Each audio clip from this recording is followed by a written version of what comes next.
चाहत गर्दन पे हाथ रख के क्लोज हो रही थी तो जब विवियन बोलती है हर चीज़ में आप ऊपर क्यों चढ़ जाती है, यहाँ वो बैठ के डायलॉग बोलेगी क्या, तो अविनाश की टीम में ना होते तो आई थिंक वो उनका एक अलग ऑरा होता। चाहत ही एक ऐसी है जो कुछ एक्स्ट्रा नहीं करती हुई नज़र आ रही है, वो जस्ट बैठी होती है या पीछे से पास ऑन हो जाती है। या अविनाश ऐसा नहीं, बहुत अच्छा है एज अ रियल लाइफ में। वो पानी फेंकना is not a good thing. Big boss में चले जाते हैं तो आप ना जितना काम कर रहे हो तो उतना ख़त्म हो जाता है। टू बी ऑनेस्ट मुझे बहुत अच्छा लग रहा है, मतलब स्टार्टिंग से लेके अभी तक उसका गेम बहुत ही अमेजिंग जा रहा है। Just go with the flow type, क्योंकि उसने ऐसा कुछ नहीं करना पड़ रहा, उसको एक्स्ट्रा एफर्ट नहीं डालने पड़ रहे हैं। जैसे सबको कुछ ना कुछ मुद्दे उठाने पड़ रहे हैं कि अपने सुर्खियों में बने रहने के लिए, लेकिन आई थिंक चाहत ही एक ऐसी है जो कुछ एक्स्ट्रा नहीं करती हुई नज़र आ रही है। वो जस्ट बैठी होती है या पीछे से पास ऑन हो जाती है या जस्ट हंस रही होती है जो उसकी पायल की छमछम आवाज़ आ रही है। तो आई थिंक यही सब करती हुई नज़र आ रही है और इसमें मुझे ऐसा लगता नहीं है कि फिर भी लोगों की टारगेट में है वो। तो आई थिंक मुझे लगता है कि ये ना करते करते भी सब टारगेट में है तो फिर अच्छा ही गेम चल रहा है उसका। देखिए ऑब्वियसली अविनाश भी रियल नहीं होगा, क्योंकि एज अ पर्सन कोई भी ऐसा तो नहीं होता है कि छोटे छोटे मुद्दों को इतना बड़ा बना देना। तो अविनाश ऐसा नहीं, बहुत अच्छा है एज अ रियल लाइफ में वो। और चाहत जैसी है वो वैसी दिख भी रही है, क्योंकि वो एक्स्ट्रा एफर्ट तो नहीं डाल रही है। तो मुझे लग रहा है कि अविनाश जैसा है वैसा वो नहीं दिख रहा है उसमें, बट चाहत जैसी है वो वैसी ही दिख रही है। क्योंकि आप जैसे अविनाश को देख रहे हैं, सब लोग उसको एक विलन नाम दे रहे हैं उसको, तो वो विलन वो खुद बनना चाहता है शो में, इसीलिए वो एज पर्पसली ये सब चीज़ें कर रहा है। बट चाहत का जो गेम चल रहा है, और अगर आप वन डे से लेके आप अभी तक भी देखेंगे तो कोई भी ये नहीं कहेगा कि इसने ये जानबूझकर किया,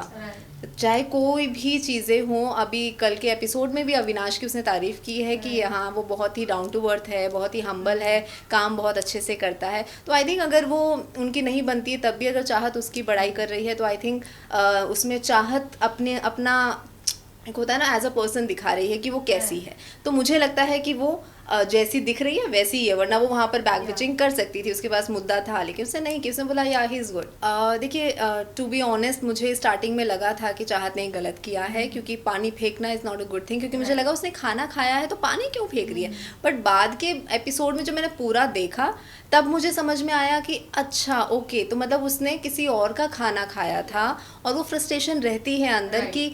बिग बॉस में मैं अपने बलबूते आई हूँ और मुझे पर किसी का एहसान लेना पड़ रहा है, क्योंकि आज नहीं तो कल जो है शिल्पा जी मुझे टॉन्ट देके या सुना देंगी कि तुमने मेरा खाना खाया था, मैंने तुम्हें दिया था। तो ये चीज़ आज नहीं तो कल निकलती है और चाहत को मालूम है ये उठेगी बात। तो उसने उस फ्रस्ट्रेशन में कि मेरे को किसी और का खाना खाना पड़ा क्योंकि तुमने खाना नहीं दिया, तो वो फ्रस्ट्रेशन निकली। फिर मुझे लगा कि हाँ तब चाहत ने ये तो बिल्कुल सही किया, पानी फेंकना, क्योंकि उसने तो बहुत कुछ किया अविनाश ने, उसने तो सिर्फ एक पानी फेंका है जो एक शौक था। तो और उसने पूरा बदला भी लिया अविनाश ने, उसको एंड तक नहीं छोड़ा है। तो उसकी मम्मियों का जो कहना था जो हाँ जो कैरेक्टर पे भी बात उठाई थी, तो वहाँ मुझे लगा था कि शायद अविनाश की मम्मी को एक चीज़ बोलनी चाहिए थी कि बेटा तुमने जो किया उसमें मैं कुछ नहीं बोलूँगी, चाहे तुम भूखा मारो किसी को लेकिन तुम किसी लड़की के कैरेक्टर पे अगर बातें उठाओगे तो ये टॉपिक छोड़ के तुमने सब सही किया, बस इस पे तुम्हें मतलब उसकी मम्मी को बोलना चाहिए था कि वो गलत था। देखिए मुझे लगता है कि मुद्दे ही बन रहे हैं, क्योंकि एज अ प्रूफ ऐसा कुछ नहीं आया है। क्योंकि अगर सच में चाहत ने किया होता तो जो इसके इतने सारे दुश्मन बोलेंगे, आई थिंक वो खड़े हैं, वो क्लियर करेंगे कि ये देख लो अभी निकली है और इसने ये किया है। बट ऐसा कुछ है ही नहीं है, क्योंकि हम लोग रहे हैं तो उसको मालूम है कि वो ऐसा इतना गंदा कोई नहीं कर सकता है। मुझे लगता है कर जो रहा होगा वो सबसे साइलेंट है क्योंकि जो गंद फैलाते हैं या जो चीज़ करते हैं ना वो हमेशा चुप रहते हैं, और जो नहीं करते उन पे बेकार में बवाल मच जाता है। जो आज भी का एपिसोड मैं देख रही थी तो जस्ट वो चाहत जो कह रही थी एक हुआ है वॉशरूम वाला फिर से सीन, तो कि भाई मैं लास्ट में नहीं गई हूँ, मैं लास्ट में नहीं गई हूँ। तो आई थिंक उसको अब बोलने की ज़रूरत नहीं है। अब इस चीज़ पे बहुत मुद्दा बन चुका है एक वॉशरूम को लेके, और इतनी गंदगी कोई नहीं फैलाएगा भाई सबको अपने अपनी पर्सनल हाइजीन होती है, लेकिन इतना गंदा अगर कोई कर रहा है तो वो फिर पर्पसली कोई कर रहा है जो किसी और पे टारगेट जाए। बिग बॉस ऑब्वियसली हाईलाइट कर रहे हैं, क्योंकि आई थिंक स्टार्टिंग से जैसे विवियन उनको कुछ ना कुछ टॉन्ट मारते रहते हैं। तो चाहत ने एक टाइम पे बोला कि भाई इग्नोर करती रही, नहीं बोलूँगी नहीं बोलूँगी, पर अब भी उसने बोल दिया कि भाई अब बस करो, अब वो भी आंसर देने लग गई है। तो बिग बॉस को भी थोड़ा सा चाहिए था शायद मसाला, होता है कि एक ऑन स्क्रीन जो दुश्मनी होती है वो बाहर रोमांटिक दिखाओ तो पब्लिक को मज़ा आता है। तो आई थिंक वो एक बनाने की कोशिश की है, जो एक चाहत गर्दन पे हाथ रख के क्लोज हो रही थी। तो जब विवियन बोलती है हर चीज़ में आप ऊपर क्यों चढ़ जाती है, यहाँ वो बैठ के डायलॉग बोलेगी क्या, तो वो एक मस्ती मजाक अच्छा लग रहा है, दोनों का चल रहा है। चलो एक अलग साइड देखने को मिल रहा है, तो मुझे मज़ा आया मतलब देख के कि चलो जो स्टार्टिंग में चल रहा था वो थोड़ा सा मतलब किसी का सेंस नहीं बन रहा था, वो ऐसे ही कुछ भी चल रहा था। बट अब मुझे देख के लग रहा है कि चलो कुछ मुद्दा ना होते हुए भी एक रोमांटिक सीन टाइप दिखाने की कोशिश कर रहे हैं, तो रियल लाइफ में ना सही चलो इसी में दिखा देते हैं। अविनाश देखिए अभी क्या है कि सबने एक एक पैटर्न पकड़ा होता है, जब आप क्योंकि ना डेस्परेसी दिख जाती है कि आपको बिग बॉस में आना है तो आपको ये चीज़ें तो करनी पड़ेंगी। किसी किसी की चल जाती हैं, किसी किसी की नहीं चलती हैं, और मुझे लगता है अविनाश स्टार्टिंग से ही पंप हो गया था एकदम हाई पिच पे, तो मुझे लगता है उसने वो चीज़ पकड़ ली है। जैसे बहुत सारे पिछले कंटेस्टेंट आए हैं जो आते ही चढ़ गए हैं, आते वो सीधा ना लाइमलाइट में आ जाते हैं। तो आई थिंक वो उसको मालूम होगा, क्योंकि रियल लाइफ में तो नहीं है वो ऐसा अच्छा है, तो इसीलिए शायद उसने वो पकड़ के वो वहाँ पर हाइप लेने की कोशिश कर रहा है कि ताकि मैं ही सिर्फ नज़र में रहूँ, और वो उसका सक्सेसफुल हुआ है वो। देखिए मुझे ऐसा लगता है कि एज अ फ्रेंड बोलेंगे तो सिर्फ बग्गा जी में भी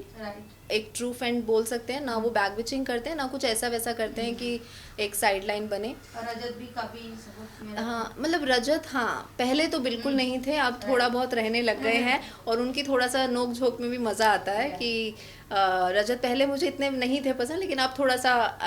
ठीक अच्छा गेम खेल रहे हैं, तो सही है, और दोनों की नोक झोंक चलती रहती है, वो भी मज़ा आता है। और मुझे लगता है कि जैसे विवियन जो थे बीच में, मुझे ऐसा लग रहा था कि ये कहीं ना कहीं अविनाश की शेडो में आ गए, मतलब उनका जिस तरह से ऑरा है और जिस तरह से वो बात करते हैं, जो उनका वे ऑफ टॉक है एज अ पर्सन, मुझे ऐसा लगता है कि वो कहीं ना कहीं अविनाश, मुझे वही तब से फील भी हो रहा था कि जो, क्योंकि अविनाश अभी बच्चा है उनके आगे ऑब्वियसली है, हम सब वही हैं, हम अभी अभी आए हैं, वो अपने काम के धुरंधे रह चुके हैं, तो मुझे लगता है कि उनका एक ऑरा बहुत हाई है और उनको वो मेंटेन करना चाहिए। और मुझे ऐसा लग रहा था कि अगर शायद वो अविनाश की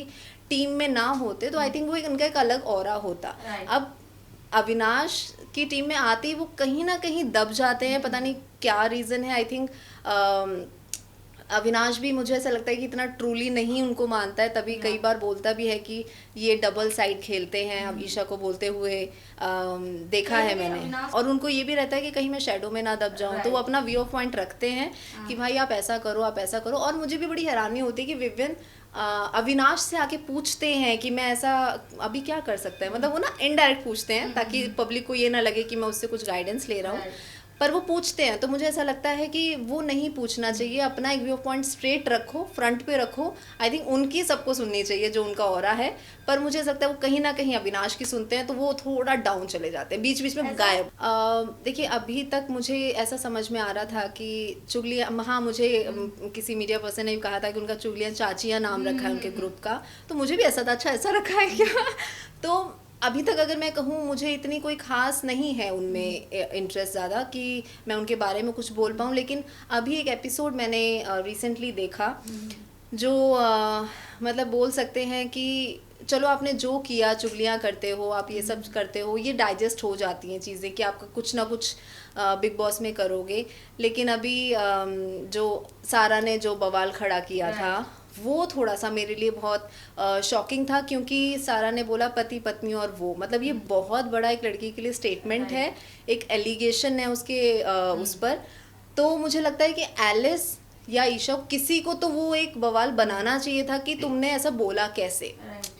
क्योंकि मुझे भी लगा कि एज अ पर्सन आप नहीं सुन पाओगे, मतलब अगर आप गलत नहीं हो तो आप स्टैंड करोगे कि आपने वो लोग पीछे से चले गए, तो मैं ऐसे हो गई कि भाई साहब ये क्या था। मतलब एलिस और अविनाश पीछे से चले गए, और ये चीज़ें सारा ने कई बार बोली हैं, और मुझे कहीं ना कहीं सारा गलत लग रही थी। मैंने बोला कि यार ऐसे क्यों बोलना है किसी को ना, कि पति पत्नी और वो, और बहुत सारी चीज़ें मैं तो बोल भी नहीं सकती उन्होंने क्या क्या बोला है, बट वो थोड़ा सा मुझे बिल्कुल सारा का पसंद नहीं आया। लेकिन मुझे लगता है कि उनका बात करने का वे ऑफ टॉक खराब होगा सारा का, लेकिन उन्होंने बातें कहीं ना कहीं सही बोली हैं। मतलब अभी थ्रू आउट अगर मैं देख रही हूँ तो बिग बॉस ने ऐसा कुछ नहीं दिखाया था, पर कुछ एपिसोड में और कुछ छोटी छोटी क्लिप्स हम देखते हैं तो मतलब क्योंकि ये टॉपिक थोड़ा सा सेंसिटिव है, जो मतलब सलमान सर ने भी उनको समझाया एलिस को कि भाई आप थोड़ा सा सोच समझ के करो जो कर रहे हो, क्योंकि वो भी डायरेक्ट नहीं बोल सकते हैं, वो भी इनडायरेक्ट वे में समझाएंगे। और रोहित सर ने भी बोला कि आप वुमेन कार्ड प्ले करने की कोशिश कर रही थी। तो आई थिंक ऐसे बहुत सारी चीज़ें हुई हैं। और वो वुमेन कार्ड वाला बहुत ही ज़्यादा वो था, क्योंकि मैंने भी सुना था वो कह रही थी कि हाँ मैं ये वाला इशू उठाऊंगी, और उन्होंने कह रही नहीं उठाया, पर उन्होंने उठाया है। उन्होंने बोला था कि इन्होंने मुझे यहाँ पे हिट किया या ये किया, तो वो चीज़ें सब गलती प्रूफ हो जाती है। मतलब फिर आप क्या होता है कि अगर सच में किसी को ज़रूरत होती है, ऐसे लड़की को अगर सच में कभी प्रॉब्लम होगी, तो ऐसे में ना फिर लोग ट्रस्ट नहीं करते हैं, कि लोग मुद्दे अपने आप बनाते हैं, फिर ट्रस्ट वाली चीज़ ख़त्म हो जाती है। तो मुझे लगता है एक ईशा ने एक बोला था चाहत को, जब आरफीन और चाहत ऐसे ऐसे एक होता है ना अच्छा सॉफ्ट बॉन्ड बनाते हैं, तो वहाँ पे उन्होंने ज़रूर बोला था कि एलिस बोलती कि देखो बाप बेटी वाला रिलेशन चल रहा है, तो ईशा ने बोला कि यार ये रोमांटिक सीन्स क्यों कर रहे हैं। तो आपने इतना बड़ा और गलत स्टेटमेंट दिया है अपने किसी के लिए, अगर वो फादर डॉटर वाला ही होगा, क्योंकि उनकी एज और चाहत की एज में बहुत डिफरेंस है। तो अगर आप ये बोल के आप इतना पति पत्नी और वो वाले में इतना डिस्टर्ब हो गए, इतना दिमाग खराब हो गया, तो आई थिंक आप किसी और के बारे में भी यही चीज़ें बोल रहे हो, जो शायद चाहत को भी पता भी नहीं है। तो वो गलत था। देखिए मैं एडवांटेज ऑब्वियसली चाहत को यही बोलूँगी कि दुश्मनी और दोस्ती में फ़र्क करना सीखे, क्योंकि ये बिग बॉस में तो है ही है, लेकिन अपनी रियल लाइफ में भी बहुत इंपॉर्टेंट होता है कि आप अपने दुश्मन को पहचानें कि आपका कौन दुश्मन है। कई बार दोस्त बन के दुश्मनी निभाते हैं, तो वो उसको रियल लाइफ में भी वो वैसी ही है, उसको सच में नहीं मालूम होता। वो क्या होता है कि वो दोस्त जो होते हैं, जो उसके अच्छे दोस्त हैं, वो उनको लेट इट गो करती है। मतलब वो होता है ना कि ये हम लोग का नेचुरल बिहेवियर होता है कि जो हमारे पास हैं हम उनकी वैल्यू नहीं करते, लेकिन जो हमारे ऑपोजिट हैं, जो हमें पसंद भी नहीं करते हैं, जिनसे हमें लेना देना नहीं है, वो उनमें एफर्ट लगाते हैं कि ये भाई हमारे पास आ जाए या हमारा इनके साथ एक बॉन्ड बन जाए। तो मैं अगर जाऊँगी तो मैं उसको यही बताऊँगी कि भाई तुम अगर अपना दुश्मनी और दोस्ती में डिफरेंस करना सीखो, और जहाँ पे आपका इनपुट देना है वहाँ दो, फालतू में नहीं देना चाहिए। अब मुझे तो बिग बॉस का ऑफर थोड़ा सा डर ही लगता है क्योंकि हम लोगों ने इतना कुछ सुन लिया होता है, और मतलब मैंने अभी जितने भी मतलब पहले शुरू में एक एक्साइटमेंट होती है, बिग बॉस में जाना है, एक अलग ही हाइप है, अलग ही एक स्टारडम होता है। बट जैसे जैसे मैं जाती हूँ, जैसे जैसे फ्रेंड सर्कल से मिलते हैं, अभी हमारे कितने सारे फ्रेंड्स को बिग बॉस का ऑफर आया था, तो एक थोड़ा सा डर भी बैठ जाता है, क्योंकि लोग बोलते भी हैं कि जब बिग बॉस में चले जाते हैं तो आप ना जितना काम कर रहे हो तो उतना ख़त्म हो जाता है, आपका एक एंड हो जाता है। मतलब मैं ऐसे होगी क्या फिर तो सोचना पड़ेगा। मैंने बोला फिर तो मैं तब जाऊंगी जब शायद मैं 50 साल की हो जाऊंगी तो मुझे लगेगा अब कुछ नहीं हो रहा, चलो बिग बॉस में चलते हैं। तो मुझे लगता है तब के लिए एक रखना चाहिए। और अब इतना मेरे को बिग बॉस को लेके रहा नहीं है कि मैं एक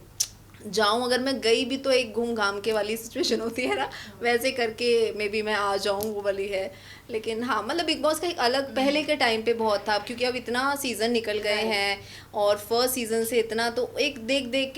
के ना लोग थोड़ा सा हो गए। लेकिन आज भी वही ऑडियंस है, बहुत बड़ी बात है। मतलब एक यही शो है जो अभी तक इतना चल रहा है, क्योंकि कल मैंने जस्ट, मैं वैसे लाइव देखती नहीं हूँ, तो मैंने जस्ट लाइव चलाया ही था, तो उसमें 7 करोड़ के आसपास का व्यू दिखा रहा था। तो कितनी बड़ी बात है, मतलब आज के टाइम में इतना शो चलना, और लोग इतना मतलब वो थोड़ा सा होता है ना, नेगेटिव एनवायरनमेंट हो जाता है बिग बॉस में। तो हम तो 1 घंटा नहीं देख पाते हैं, तो फिर वहाँ रह के कैसे झेलेंगे कुछ रीत में ऑब्वियसली अभी हम लोग का शो ख़त्म हो गया है, और बहुत अच्छा रहा है, इतना जनता ने प्यार दिया है। जो नैनी कैरेक्टर था, मुझे सबसे इम्पॉर्टेंट बात लगती है कि मैंने जैसे नथ किया था,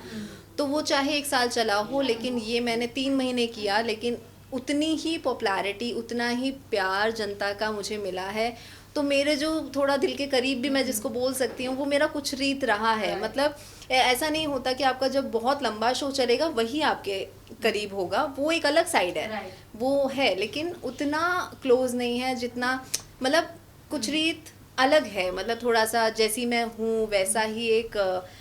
मतलब जैसे होता है ना 23-24 साल की लड़की का कैरेक्टर, वैसी बबली, वैसी ना नेगेटिव है ना ही पूरा वो ग्रे भी नहीं है। तो वो जैसे मेरा लुक देखेंगे उसमें बहुत ही प्यारा लुक दिया हुआ है। तो मतलब जेडी सर का शो था वो, तो ऑब्वियसली जेडी सर ने बहुत ही सोच कर, और जब मैं शो में आई भी थी तो उन्होंने खूब एफर्ट डाले कि अनुपमा को ये शो समझ में आ रहा है कि नहीं, क्योंकि एक एक कैरेक्टर को वो चीज़ें समझाना, और मुझे ऐसा लगता है कि एज अ प्रोड्यूसर उनके पास उनको आई थिंक ज़रूरत नहीं है हमें एक एक चीज़ समझाने की, बट वो समझाते हैं तो अच्छा लगता है। और एक प्रोड्यूसर जब मेरे को अभी भी याद है कि जब फर्स्ट टाइम मेरा सिलेक्शन हुआ था, तब उन्होंने मुझे फ़ोन करके रात के 10-11 बज रहे थे आई थिंक, तब उन्होंने मुझे वो कैरेक्टर ब्रीफ किया था कि आप मॉर्निंग में आओगे तो टाइम नहीं रहेगा बात करने का। तो इतना छोटा छोटा इनपुट, और इतने महीनों से कास्टिंग चल रही थी, नैनी फाइनली नहीं हो रही थी, मुझे प्रोडक्शन से पता चला था, मुझे नहीं मालूम था। तो वो एक और उसके टाइम पर ही मुझे फिर नथ से कॉल आया था दोबारा उसी सेम डे पे, और वहाँ मैंने क्या है कि सोनी का शो जो था मैंने साइन कर दिया था, तो मैं वो चीज़ नहीं ले सकती हूँ। एक कमिटमेंट की भी बात होती है, आप ऐसे ही ये नहीं कि आपको यहाँ मिला तो वहाँ निकल लिए, क्योंकि मेरा फ़ायदा ऑब्वियसली नंबर ऑफ़ डेज़ हर चीज़ में मेरा नथ में ज़्यादा था, but just because of commitment मैंने सोनी को, जेडी सर के शो को इम्पोर्टेंस दी, और मैंने वही शो किया, क्योंकि होता है क्योंकि मैं आर्मी बैकग्राउंड से हूँ तो मेरे लिए कमिटमेंट पहले है तो मुझे बहुत मतलब मुझे ऐसा लगता है कि मुझे उसमें जाके मेरे को कोई रिग्रेट फील नहीं हुआ, चाहे वो 3 महीने में बंद हुआ हो, लेकिन प्यार इतना मिला है उस शो से, जेडी सर से, उनसे मिल के, तो शो नहीं बना तो क्या, लेकिन रिश्ते बन के निकले हैं, ये बहुत बड़ी बात है। बिग बॉस टॉप 3 में देखिए एक होता है कि मैं किसको फेवरेट मानती हूँ, और एक टॉप 3। तो मैं फेवरेट तो देखिए मेरे फेवरेट बग्गा जी रहे हैं, चाहे वो नहीं कर रहे कुछ, लेकिन फिर भी एज अ पर्सन वो मुझे पसंद है स्टार्टिंग से। जब वो स्टार्टिंग में आए थे तब हाइप पे थे, वो अच्छा खेल रहे थे, उनका पता नहीं क्या क्या चल रहा था बहुत अच्छी अच्छी कॉमेडी मारते थे, तो अच्छे हैं पर्सन। और विवियन भी अच्छा खेल रहे हैं। करण का मुझे बहुत स्मार्ट, मुझे विवियन से भी आई थिंक ऊपर करण का गेम लग रहा है कि वो बहुत शार्प और स्ट्रेट मुंह पे बोल के भी खेलते हैं, और है मतलब अब मुझे ऐसा लगता है कि जैसे करण और विवियन के बारे में अगर देखा जाए तो मुझे लगता है उनकी दोस्ती अभी भी कहीं ना कहीं है। एक होता है कि आप दोस्त दोस्त बोलते हो लेकिन आप में है नहीं, तो मुझे उनकी दोस्ती अभी भी कहीं ना कहीं लगती है। मुझे लगता है कि करण ने एक बात बीच में शायद कुछ छेड़ी थी कि शायद अभी तक विवियन को ये चीज़ नहीं मालूम है कि उसने दोस्ती क्यों बोला कि मेरा वो दोस्त नहीं है, क्योंकि एक होता है नेचुरल चीज़ है कि अगर आपका दोस्त अगर कोई सामने वाला दुश्मन है और आपका दोस्त अगर वहाँ जाके मिल जाए, अविनाश, करण और अविनाश की नहीं बनती है। अब उसका जो फ्रेंड है विवियन, अगर वो विवियन करण के पास जाएगा तो ऑब्वियसली एक फ्रेंड को बुरा क्या बहुत बुरा लगता है। अब उसने वो एज अ लड़का नहीं बोल पाते हैं तो, लेकिन उसको अंदर अंदर चीज़ लगी है और उसने किसी से डिस्कस भी की थी, तो उसने बोला कि तुझे बोलना चाहिए था विवियन को, कह रहे यार ये बातें बोलने वाली थोड़ी ना है। तो मुझे ऐसा लगता है कि वो चीज़ थोड़ी हर्टफुल थी करण के लिए, और वहीं से उसको बुरा लगा है। और विवियन को क्या मतलब, करण को क्या, अगर हम में से कोई भी होगा, अगर आपका बेस्ट फ्रेंड है और वो आपके दुश्मन के पास जा रहा है और वहाँ पर दोनों साइड बना के रखते, तो मुझे लगता है ऐसे फ्रेंड दूर ही रहने चाहिए। चाहत को तो ऑब्वियसली आप लोग बहुत प्यार दे रहे हैं, तो उसको देते रहिए, जहाँ पर भी उसको ज़रूरत पड़े तो आप वहाँ पर भी उसको प्यार दीजिए। और आई थिंक वो जीत जाए तो बहुत ही अच्छी बात है, वरना फर्स्ट रनर तो डेफिनेटली आने वाली है। और विवियन नहीं होते तो मैं यही ज़रूर कहती कि वो फर्स्ट ही आएगी पर विवियन है तो मुझे चांस वहाँ पर ज़्यादा लग रहा है, लेकिन एनीवेज वहाँ पर वो फर्स्ट रनर भी आती है तो भी बहुत बड़ी बात है। तो आप उसको ढेर सारा प्यार दीजिए, और आप हमेशा मुझे as a Anupama, as a Kalavati, nanny, मतलब बहुत मोहिनी, पता नहीं कहाँ कहाँ कितने नाम हैं जो आप लोगों ने मुझे बहुत सारा प्यार दिया है, और आप हमेशा मेरी फैमिली की तरह रहे हैं, तो ऐसा ही बनाए रहें। और जब नया शो आएगा तो आप सबको पता चलेगा। तो थैंक यू सो मच।